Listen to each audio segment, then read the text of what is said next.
ফিউচাৰত কি হ'ব আমি সকলোৱে জানিব বিচাৰোঁ। যোৱা 50-60 বছৰত আমাৰ এই পৃথিৱীখনে বহু উন্নতি পথত আগবাঢ়ি আহিছে।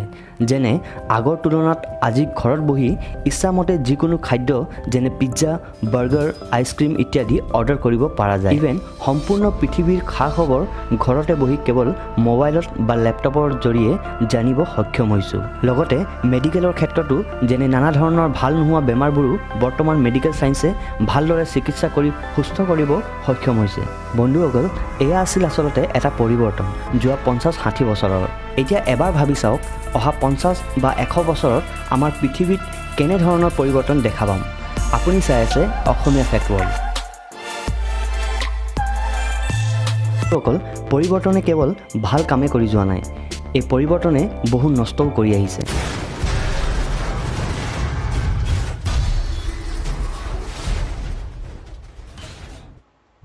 আমাৰ আজিৰ এই ভিডিঅ'টোত ফিউচাৰত কেনেধৰণৰ পৰিৱৰ্তন দেখা পোৱা যাব তাৰে কিছু তথ্য লৈ আহক আজি ভিডিঅ'টো আৰম্ভ কৰোঁ।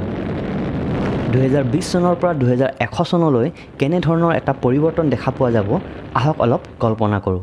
বৰ্তমান সকলোৱে জানে যে ৱৰ্ল্ডৰ মষ্ট পপুলেশ্যন থকা দেশখন হৈছে চাইনা, য'ত এপ্ৰক্স 139.27 কৰোৰ মানুহ আছে। ইফালে 135.27 কৰোৰ পপুলেশ্যন আছে আমাৰ দেশ ভাৰতত। কিন্তু ফিউচাৰত চাইনাক পিছ পেলাই ভাৰতৰ পপুলেশ্যন আগবাঢ়ি অহাটো খাটাং। অৰ্থাৎ 2022লৈ ভাৰত পৃথিৱীৰ আটাইতকৈ বেছি জনসংখ্যা থকা দেশ হ'ব আৰু চাইনা হ'ব second most population country. Burj খালিফা পৃথিৱীৰ আটাইতকৈ ওখ বিল্ডিং নামত ফেমাছ, কিন্তু 2022লৈ ৱৰ্ল্ডৰ আটাইতকৈ ওখ বিল্ডিংটোৰ নাম হ'ব জিদ্দাৰ টাৱাৰ, কাৰণ এই বিল্ডিংটোৰ কনষ্ট্ৰাকশ্যন প্ৰায় শেষ হৈছে। আৰু বহু সোনকালে শুনা পাব যে ৱৰ্ল্ডৰ আটাইতকৈ ওখ বিল্ডিঙৰ নাম হৈছে জিদ্দাৰ টাৱাৰ। অহা কেইবছৰমান পাছতে ছায়েন্স এণ্ড টেকন'লজি ইমানে তৰক্কি কৰিব যাৰ সহায়ত আমি ফোনেদি পৃথিৱীৰ যিকোনো ভাষালৈ আমাৰ নিজৰ ভাষাক পৰিৱৰ্তন কৰিব সক্ষম হ'ম। অৰ্থাৎ পৃথিৱীৰ যিকোনো ভাষা কোৱা এজন ব্যক্তিৰ সৈতে আপুনি কথা পাতিব আৰু বুজিব সক্ষম হ'ব। ফিউচাৰত আমাৰ কাৰসমূহ ইউনিভাৰ্চেল ট্ৰেফিক কণ্ট্ৰল ছিষ্টেম সৈতে কাম কৰিব সক্ষম হ'ব। অৰ্থাৎ কেৱল ট্ৰেফিক ছিগনেল লগতে কমিউনিকেটেই নহয়, আনকি ওচৰে পাছে চলি থকা প্ৰত্যেকখন যান বাহন ইখন আনখন সৈতে কানেক্ট থাকিব, যাৰ বাবে এক্সিডেণ্টৰ ভয়াৱহ পৰিস্থিতি কমি আহিব। বন্ধুসকল, আমি সকলোৱে মোবাইলটো লক কৰাৰ বাবে পাছৱৰ্ড ব্যৱহাৰ কৰোঁ, কিন্তু অহা কেইবছৰ পাছতে ফোনটো লক কৰাৰ বাবে face recognition, retina scan, voice print, আনকি হাৰ্টবিটৰ সৈতেও ফোনটো লক কৰিব সক্ষম হ'ব। ফিউচাৰত অতি সোনকালে 5 বিলিয়নতকৈ অধিক লোকে ইণ্টাৰনেট ব্যৱহাৰ কৰিব আৰম্ভ কৰিব, যি 1987ৰ পপুলেশ্যনৰ সমান হৈ পৰিব। 2025লৈ পৃথিৱীৰ জনসংখ্যা এপ্ৰক্স 8 বিলিয়ন হৈ পৰিব। ফিউচাৰত ছেল্ফ ক্লিন বিল্ডিঙৰ নিৰ্মাণ কৰা হ'ব, য'ত টাইটেনিয়াম ডাই অক্সাইডৰ এটা লেয়াৰ দি বিল্ডিংসমূহ তৈয়াৰ কৰা হ'ব, যাৰ সহায়ত বিল্ডিঙত লাগি থকা দাগ, ধূলি ইত্যাদিবোৰ সূৰ্যৰ ৰশ্মি আৰু বৰষুণৰ পানীৰ সহায়ত নিজে চফা হৈ পৰিব আৰু কেইবাবছৰো বিল্ডিংবোৰ ধুনীয়া নতুন দৰে জিলিকি থাকিব। কেৱল ইমানেই নহয় বন্ধুসকল, টাইটেনিয়াম ডাই অক্সাইডৰ ব্যৱহাৰ কৰি আমি পিন্ধি থকা কাপোৰবোৰতো ইয়াৰ ব্যৱহাৰ কৰা হ'ব, যাৰ বাবে কাপোৰবোৰ লেতেৰা হ'লে ধোৱাৰ কোনো প্ৰয়োজন নহ'ব, কেৱল ৰ'দত দি থৈ অট'মেটিক আগৰ দৰে নতুন হৈ পৰিব। 2030 চনলৈ নৰ্থ পলত থকা বৰফবোৰ গৰমৰ বাবে লাহে লাহে গলিব আৰম্ভ হ'ব আৰু 2037লৈ এই বৰফবোৰ একেবাৰে গলি নাইকিয়া হৈ যাব।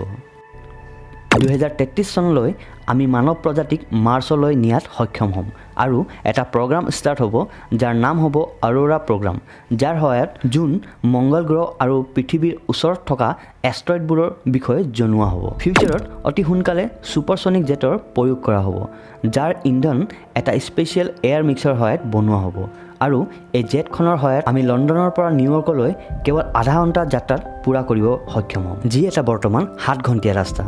ফিউচাৰত নেনো ছুপাৰ কম্পিউটাৰৰ ব্যৱহাৰ কৰা হ'ব, যাৰ আকাৰ এটা চুগাৰ কিউবৰ সমান হ'ব, য'ত নেনো পাৰ্টিকলছৰ ব্যৱহাৰ কৰা হ'ব আৰু ইয়াক অপাৰেট কৰিবলৈ কোনো ধৰণৰ ৱায়াৰ আপুনি দেখা নাপাব।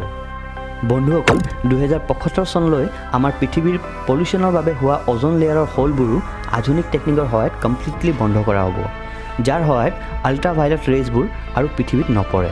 অৰ্থাৎ সূৰ্যৰ পৰা আহি থকা আল্ট্ৰাভায়লেট ৰশ্মিসমূহৰ পৰা হোৱা বেমাৰবোৰৰ পৰা বচাব। 21st চেঞ্চুৰীৰ শেষত সাগৰৰ তলিত চলি থকা ট্ৰেইনবোৰৰ বাবে টানেলৰ নিৰ্মাণ কৰা হ'ব যাৰ দ্বাৰা মেগনেটিক পাৱাৰ দি চলিব পৰা ট্ৰেইনৰ আৱিষ্কাৰ সফল হ'ব যাৰ স্পীড হ'ব 4000 মাইল প্ৰতি ছেকেণ্ড অৰ্থাৎ আমেৰিকাৰ পৰা ইউৰোপৰ যাত্ৰা 1 ঘণ্টাতকৈ কম সময়ত কৰিব সক্ষম হ'ব 2100 চনলৈ সুপাৰসনিক টিউব ট্ৰেইনৰ সহায়ত আমি গোটেই পৃথিৱীৰ যাত্ৰা কৰিব সক্ষম হ'ম যি মেগনেটিক ফিল্ডৰ সহায়ত খুব স্পীড হৈ পৰিব 2100 চনলৈ আটাইতকৈ ডেভেলপ প্লেচ যদি হয় তো হি হ'ব ৱেষ্ট এণ্টাৰ্কটিকা কাৰণ 2100 চনলৈ ইয়াতে বৰ্তমান থকা সম্পূৰ্ণ বৰফবোৰ গলি শুকান মাটিলৈ পৰিৱৰ্তন হৈ পৰিব য'ত মানৱ জাতিৰ দ্বাৰা তৈয়াৰ কৰা এখন চহৰৰ আৰম্ভণি হ'ব য'ত দীঘল দীঘল বিল্ডিং দেখা পোৱা যাব সো বন্ধুসকল ফিউচাৰত হ'ব পৰা এনে 15টা ফেক্টছ মই ভিডিঅ'টোত তুলি ধৰিছোঁ আশা কৰোঁ আপোনালোকে শুনি ভাল পাইছে ভিডিঅ'টো ভাল লাগিলে লাইক কৰিব আৰু লগতে সকলোৰ লগত শ্বেয়াৰ কৰিব নাপাহৰিব নতুনকৈ চাই আছে যদি অসমীয়া ফেক্ট ৱৰ্ল্ড চেনেলটো ছাবস্ক্ৰাইব কৰি নটিফিকেশ্যন বেল আইকনটো প্ৰেছ কৰি অল কৰিব নাপাহৰিব সো বন্ধুসকল আজিলৈ ইমানে আকৌ লগ পাম এনে ইণ্টাৰেষ্টিং আৰু এমেজিং ভিডিঅ' সৈতে তেতিয়ালৈ বাই